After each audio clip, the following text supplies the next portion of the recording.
Doctor Yunus সাহেবের নেতৃত্বে এদেশের স্বাধীনতা বিরোধী চক্ররা মাথা চারা দিয়ে উঠেছে। তারা বাংলাদেশ নামক রাষ্ট্রের ভিত্তিমূলে আঘাত হানছে। তারা মুক্তিযুদ্ধ লক্ষ লক্ষ শহীদের রক্তের বিনিময়ে মুক্তিযুদ্ধের মাধ্যমে আমরা স্বাধীনতা অর্জন করেছি, যে চেতনা যে আকাঙ্ক্ষা আমরা অর্জন করেছি সেইগুলিকে তারা দুলিশাত করে দিতে চাচ্ছে।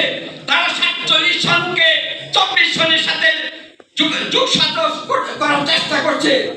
71 মুক্তিযুদ্ধকে আমাদেরকে ভুলিয়ে দিতে চাচ্ছে, আমাদের স্বাধীনতাকে তারা ভুলিয়ে দিতে চাচ্ছে। তারা মুক্তিযোদ্ধাদের উপর আক্রমণ করছে। বন্ধুগণ,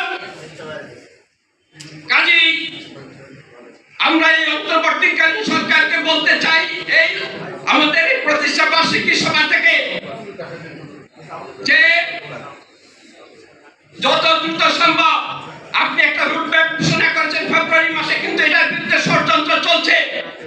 সেই 71-এর পরাজিত শক্তিরা এদেশে যাতে কোনো নির্বাচন না হয় তার জন্য কিন্তু আমি আমাদের এই সভা থেকে এই অন্তর্বর্তীকালীন সরকারকে বলতে চাই, আপনাদেরও কিন্তু পরিণতি ভালো হবে না যদি দ্রুত একটা নির্বাচনের মাধ্যমে এদেশের মানুষের নির্বাচিত সরকারের কাছে ক্ষমতা হস্তান্তর না করতে পারেন। আপনাদের পরিণতি কিন্তু পতিত স্বৈরাচারের চেয়ে খারাপ হবে। কাজে হুঁশিয়ার। বন্ধুগণ, গণফোরাম এদেশের মানুষের পাশে সবসময় থাকবে, ছিল এবং আছে এবং থাকবে।